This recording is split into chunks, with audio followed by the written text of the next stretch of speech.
Madhavam Kunja Vihari.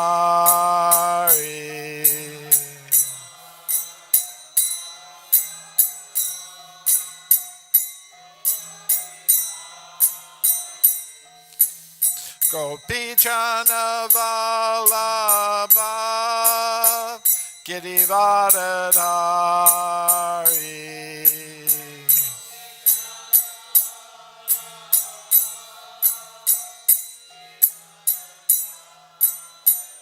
Yashodanandana Vrajajana Ranjana.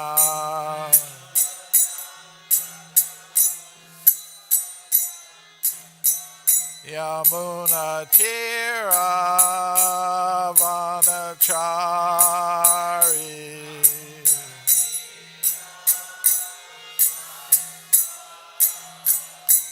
Jaya Radha Madhava Kunja Vihari.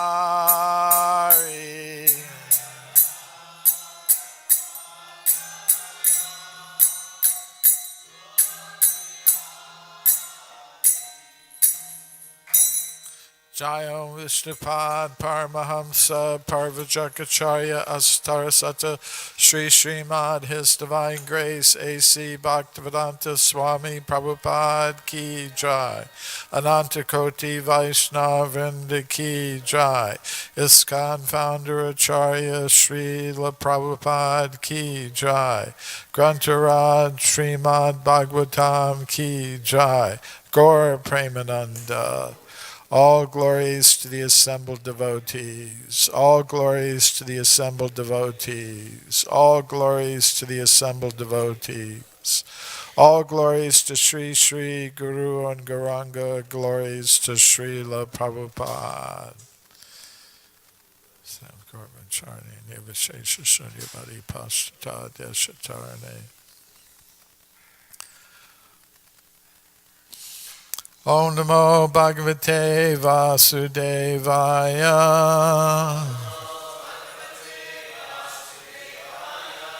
Om Namo Bhagavate Vasudevaya.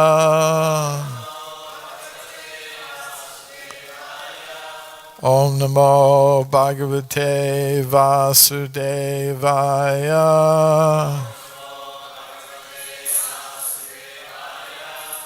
Srimad Bhagavatam, Canto 1, Chapter 4, The Appearance of Sri Narada, Text 4. Tasya Putro Maha Yogi Samam Drin Nirvikalpaka Ekanta Matir Unidro Gudho Muda Iveyate Tasya Putro Mahayogi Samadran Nirvikalpakaha Ekanta Matir Unidro Gudo Mudha Iveyate Tasya Putro Mahayogi Samadrin Nirvikalpakaha Ekanta Matiru Nidro Gudo Mudha Iveyate Tasya Putro Mahayogi Samadrin Nirvikalpakaha Ekanta Matir Unidro Gudo Mudha Eveyate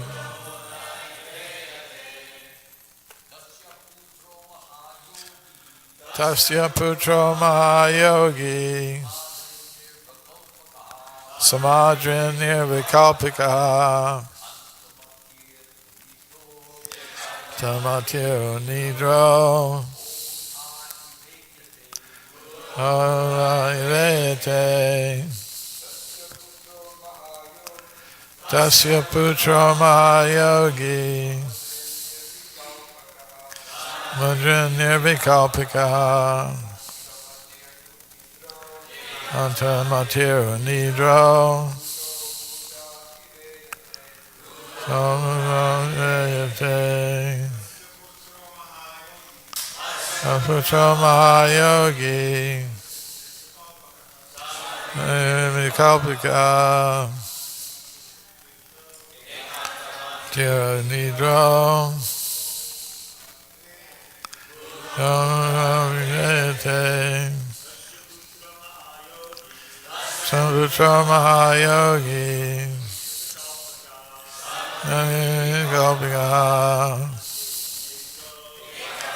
Niro Samvayate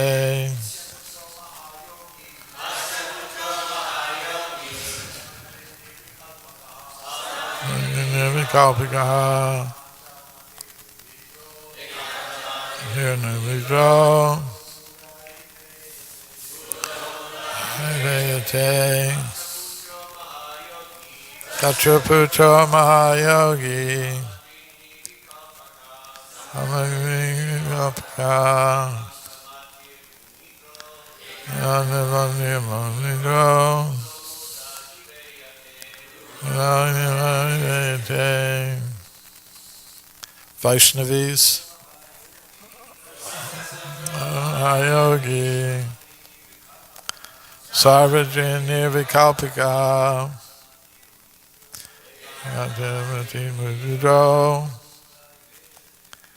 Yagoya Vayate Tatra Putra Mahayogi Samajin Nirvikalpika Ekantamatu Nidro Samudra Vayate Samayogi Ajanya Vikalpika Kantamatu Nidro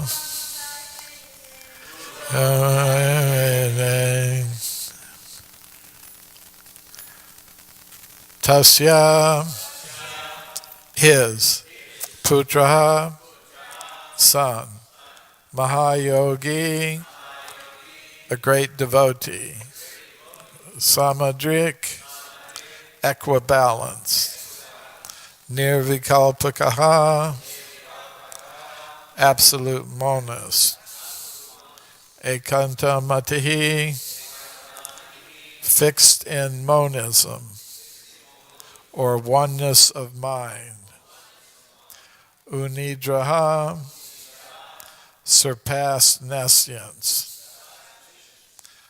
Gudaha, not exposed. Mudaha, stunted. Eva, like. Iyate, appears like. Translation and purport by His Divine Grace, Srila Prabhupada. His, Vyasadev's son, was a great devotee, an equibalanced monist whose mind was always concentrated in monism. He was transcendental to mundane activities, but being unexposed, he appeared like an ignorant person. Purport. Srila Shukadev Goswami was a liberated soul, and thus he remained always alert not to be trapped by the illusory energy. In the Bhagavad-gitā, this alertness is very lucidly explained. The liberated soul and the conditioned soul have different engagements. The liberated soul is always engaged in the progressive path of spiritual attainment, which is something like a dream for the conditioned soul. The conditioned soul cannot imagine the actual engagements of the liberated soul. While the conditioned soul thus dreams about spiritual engagements, the liberated soul is awake. Similarly, the engagement of a conditioned soul appears to be a dream for the liberated soul. A conditioned soul and a liberated soul may apparently be on the same platform, but factually they are differently engaged and their attention is always alert, either in sense enjoyment or in self-realization, respectively. The conditioned soul is always absorbed in matter, whereas the liberated soul is completely indifferent to matter. This indifference is explained as follows. Om Jnana Timirandasya Gyananjana Shalakaya Chakshur Militam Yena Tasmai Shri Gurave Namaha. Shri Krishna Chaitanya Prabhu Nityananda Shri Advaita Gadadhar Shri Vasadi Gaur Bhaktavinda. Hare Krishna Krishna Krishna Hare Hare Hare Rama Rama Rama Hare Hare. So the verse again, he, Vyasadev's son, was a great devotee, an equibalanced monist whose mind was always concentrated in monism. He was transcendental to mundane activities, but being unexposed, he appeared like an ignorant person. So it seems a little bit contradictory that Shukadeva Goswami is being referred to as a monist, because generally in terms of Vedic philosophy, monism is identified with impersonalism. You know, the idea that everything is just one.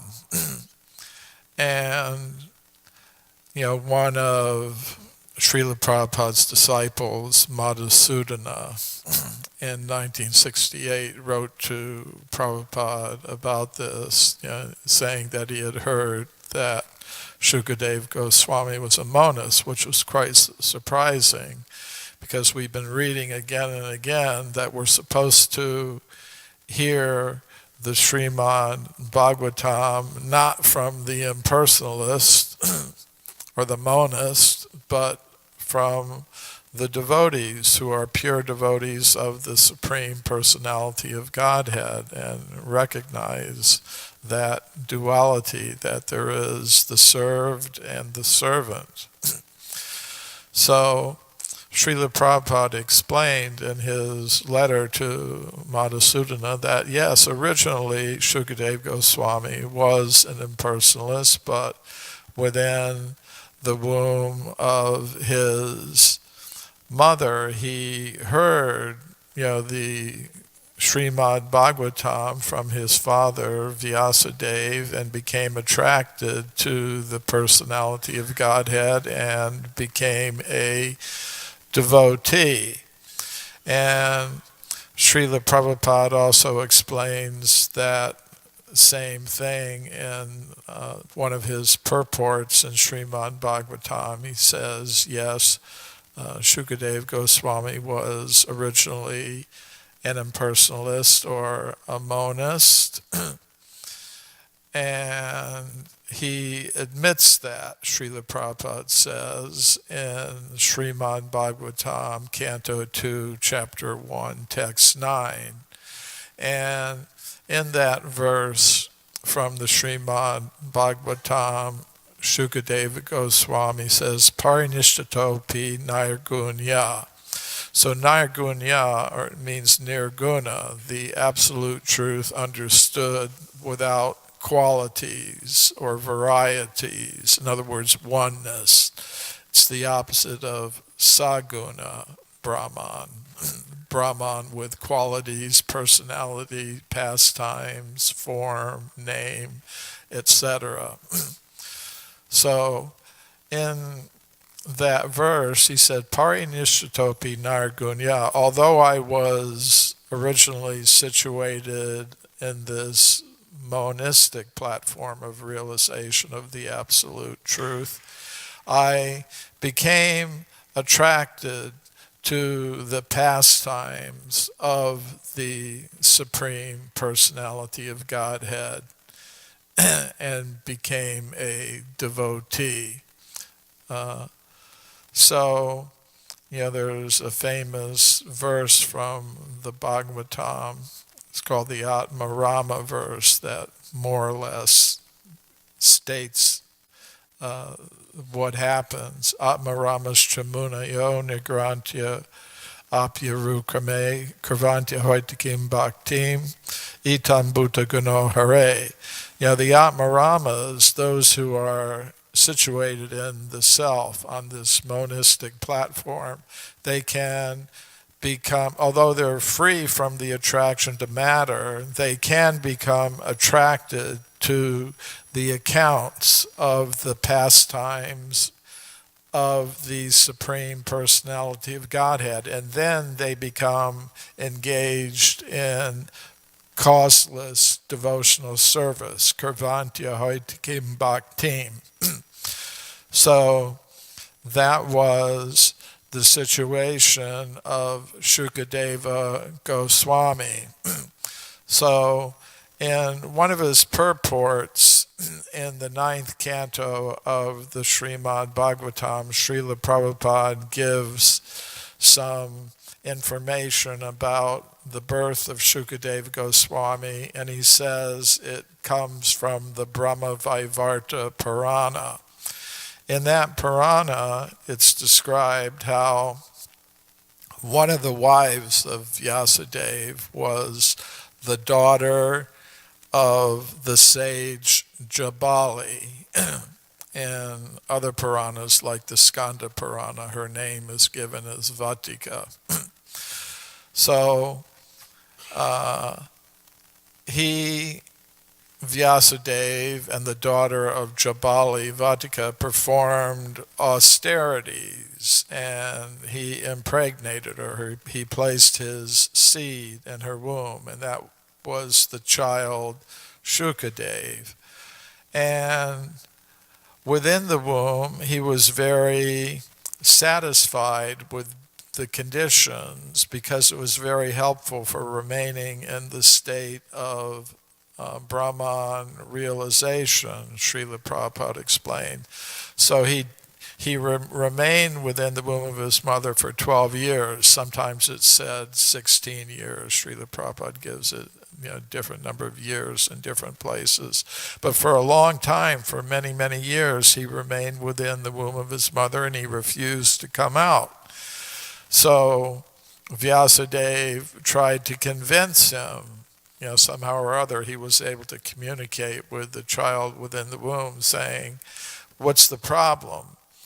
And the child said, well, if I come out, I'm going to be exposed to Maya in all her different forms, and I may get entangled. And Vyasadeva said, no, you won't become entangled like that. But Sukadeva refused to believe his father. He said, after all, you're just a householder. You're pretty entangled yourself. So how can I trust you?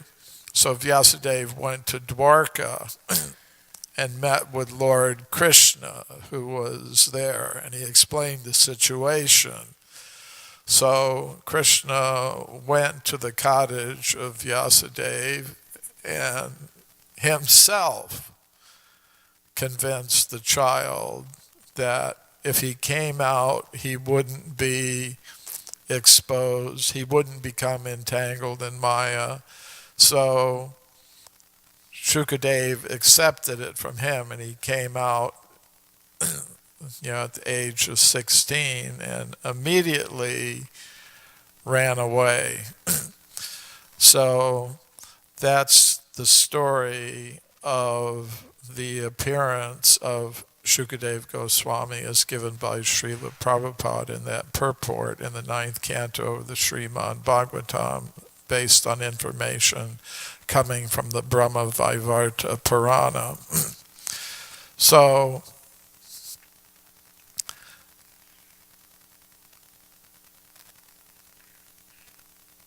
in this verse, the dreaming state of the conditioned soul is being mentioned. And in one sense, it's like a dream within a dream. There's one purport where Srila Prabhupada states that the material world, the material universe, is the dream of Mahavishnu. He says the original waking condition of the soul is to be engaged in the transcendental loving service of the Supreme Personality of Godhead in the spiritual world.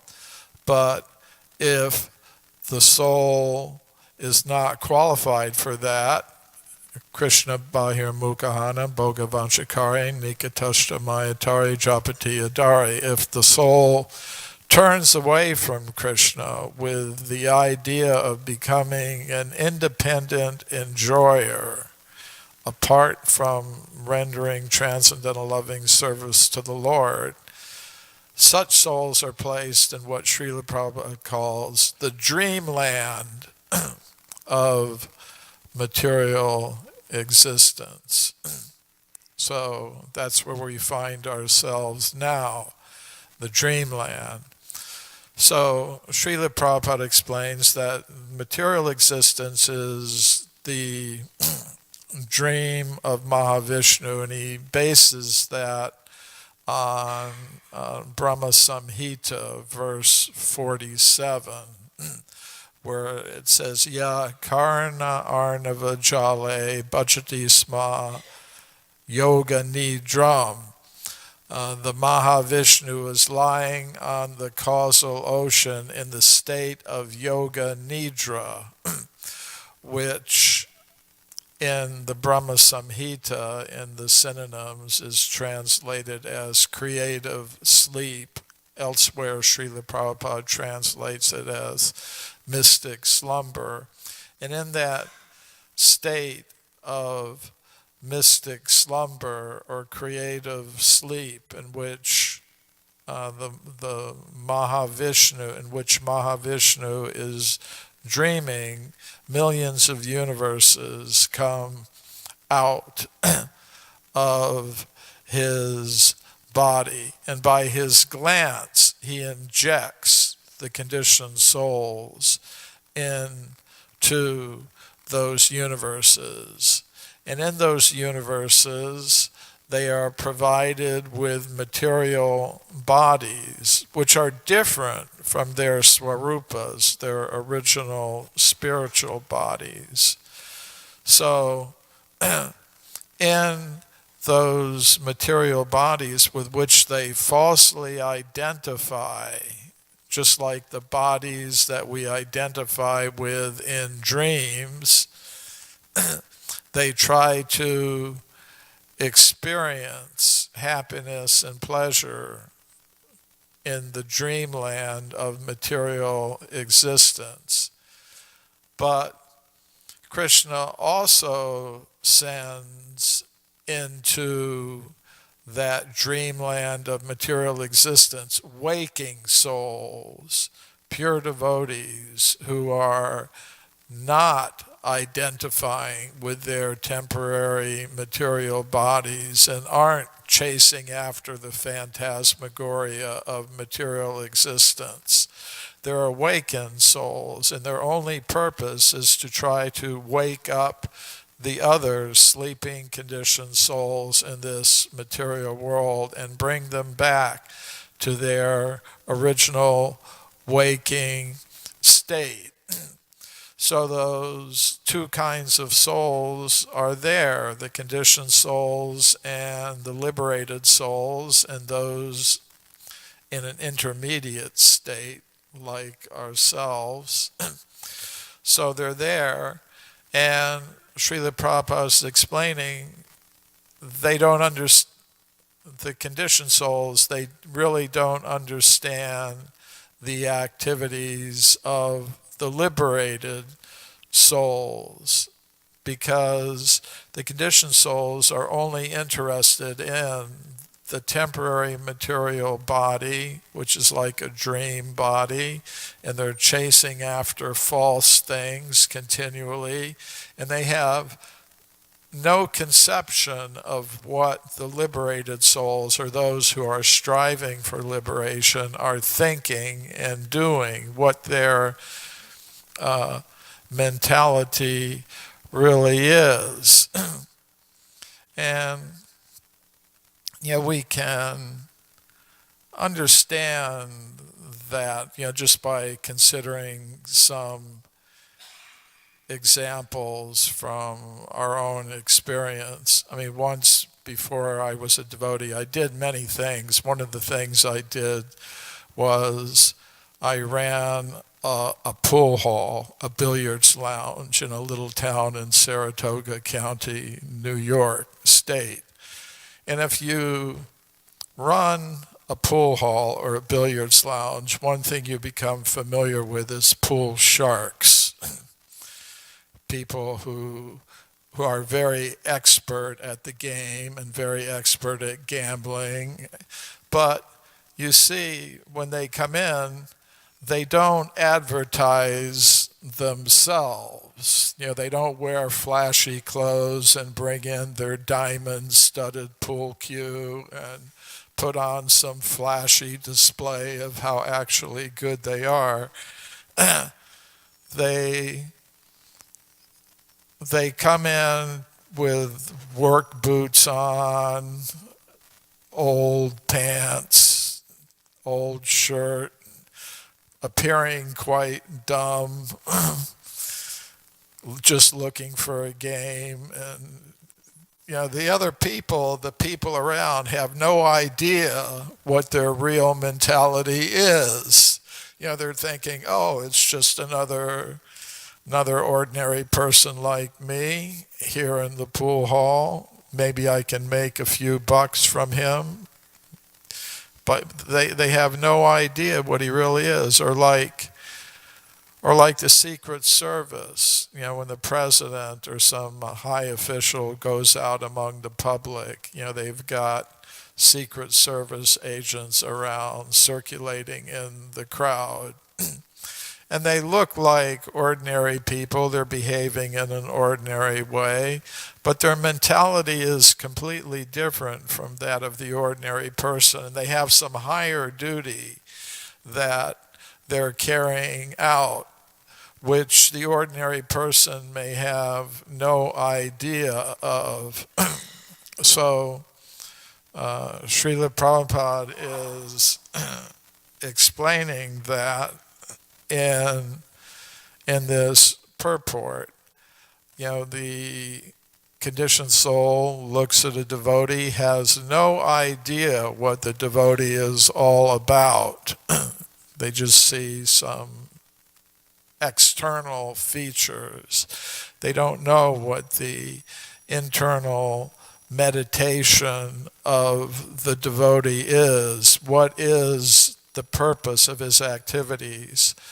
Before Srila Prabhupada came to the United States, he was alone in Delhi, and he was preparing to come to the United States by writing and editing and printing his Srimad Bhagavatams. So he would go about, he would be buying paper at the paper shops. He would be negotiating with printers about the printing. He would be looking at the printer proofs. He would be overseeing the binding of his Srimad Bhagavatam volumes. And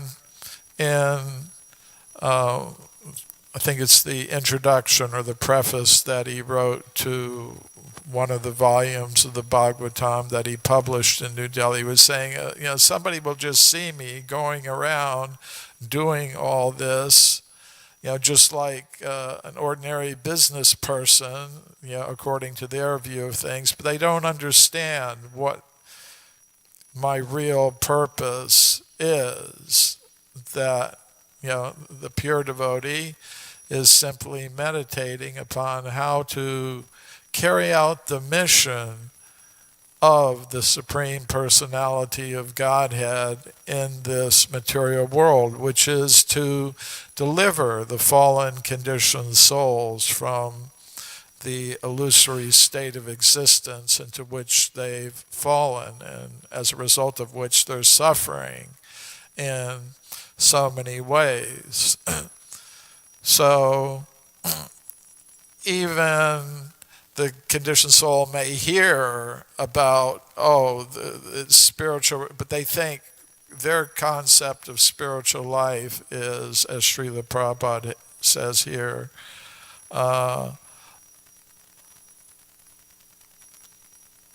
which is, he says, the liberated soul is always engaged in the progressive path of spiritual attainment, which is something like a dream for the conditioned soul. In other words, the conditioned soul can't even really imagine because there's no realization. So in our practice of Krishna consciousness, we develop some realization of these higher things. By chanting the Hare Krishna mantra, we begin to experience that it actually is non-different from the personality of Godhead. We experience a kind of pleasure and satisfaction that we didn't get from other kinds of sound vibrations to which we were attracted in our material lives. Or we experience from prasadam a taste that we never got from all the thousands of tastes that we experienced in our material life. So there's something there that's realized. It's not a dream, it's a factual reality. And that's why we remain in Krishna consciousness, because we've experienced something of that reality. But to the outsiders, they can't imagine what that reality is. Actually, the only way they can really experience it is by taking up the process themselves and actually experiencing it. And you get a higher vision. Srila Prabhupada, in one of his lectures, was stating that, it was a purport, where he was stating that Krishna appears reflected in the heart of the pure devotee by means of, Srila Prabhupada's exact phrase, spiritual television. In other words, the devotee can be in this world, but within the heart receiving Krishna's image, Krishna's form will appear within his heart, directly from Goloka Vrindavan by this, quote, spiritual television. So although the devotee, in one sense, is in this material world and is noticing, of course, what's happening in the material world, simultaneously, the pure devotee is experiencing Krishna's presence by this spiritual television. In modern digital technology, there's something now called augmented reality. They've got something called virtual reality, where you just go into a totally different, you have your virtual reality viewer, and you just go into a complete computer generated reality. That's called virtual reality. But then there's augmented reality, where you're still seeing the normal world, but projected onto it are also this digital imagery, which can really be quite amazing, so that you're seeing both things at the same time. The material world as you normally experience it, plus the imagery that's superimposed upon it in a kind of three-dimensional holographic way. So this spiritual television that Srila Prabhupada talks about is something like that, augmented reality, so that the pure devotee can be functioning in the material world, but also experiencing by transcendental vision, the personality of Godhead, pastimes of the personality of Godhead, etc. Srila Prabhupada once said, it's like you've got a television in your heart, but now it's broken. Not really broken, you just don't know how to operate it.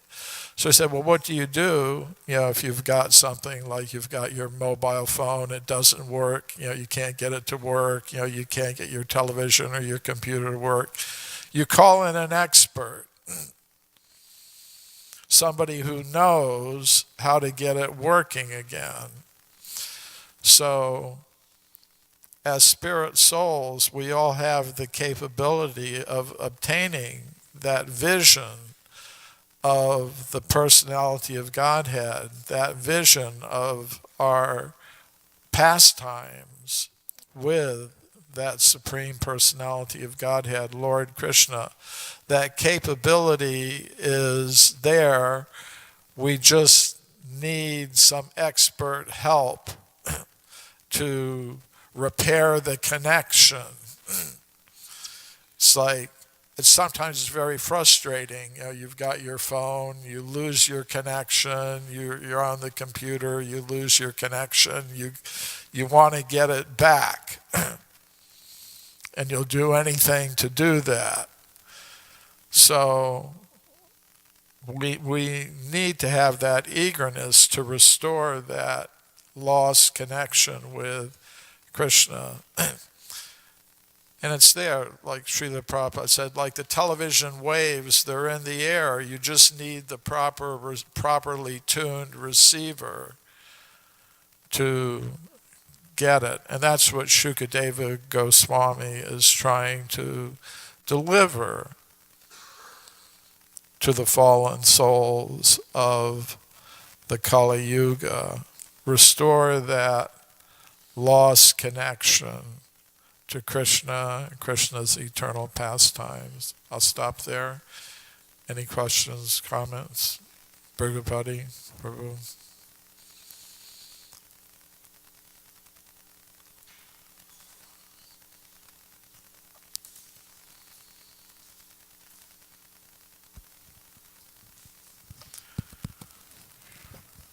Thank you, Drutakarma Prabhu, for an amazing, absolutely amazing class. I have two questions, one small technical question and one kind of philosophical question. The small technical question is, we heard a few days ago that Sukadeva Goswami was one of, like a parrot in Goloka Vrindavan, I think Radharani or Krishna's parrots. So how did he wind up as a monist? There are lots of different complexities.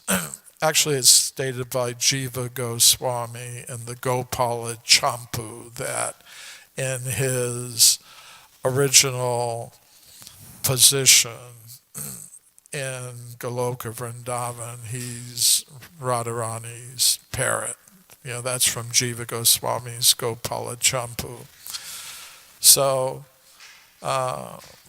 we often find that devotees have lots of different positions that they take in terms of either their constitutional original positions in the spiritual world and the different positions they may take as they engage in the Lord's service in the material world for different purposes.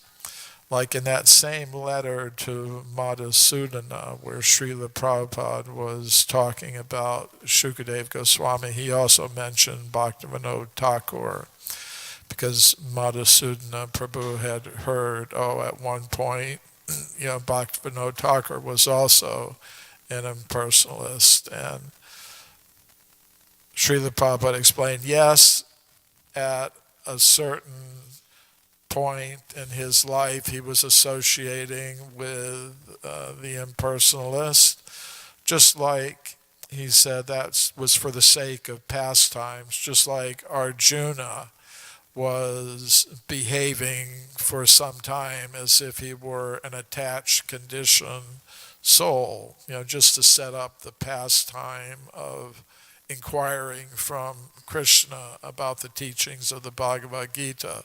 So he said, then at a certain point, Bhaktivinoda Thakur displayed his real color. Srila Prabhupada said, as pure, exalted devotee of the Supreme Personality of Godhead. So can take different positions.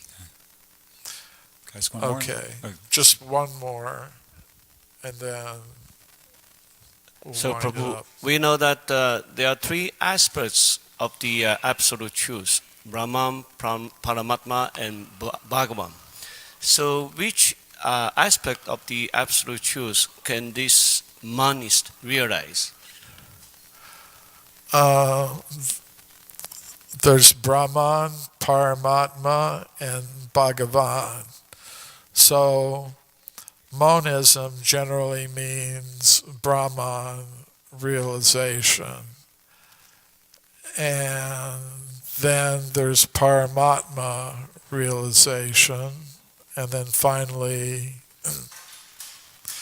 but all of them, Srila Prabhupada says somewhere, are tinged with some kind of devotion and bhakti. They have to be in order for them to work. But there are two kinds of monism. One is offensive and the other is not offensive. Because like the four Kumaras, they were originally manifesting some monistic tendency. But then when they went to Vaikuntha and they smelled the tulsi coming from the lotus feet of the Lord, they were attracted into devotional service because they weren't offenders. The Mayavadis, kinds of impersonalists, are generally offenders, because they're trying to deny the personality of Godhead. So those who are Brahman realized but not so offensive, they can become easily attracted to the personality of Godhead when they come in contact with narrations about his form, pastimes. But Krishna is so merciful that sometimes he gives even the demoniac kinds of impersonalists the opportunity to serve him. So it can be complicated. Srila Prabhupada ki jai. Thank you, Prabhu.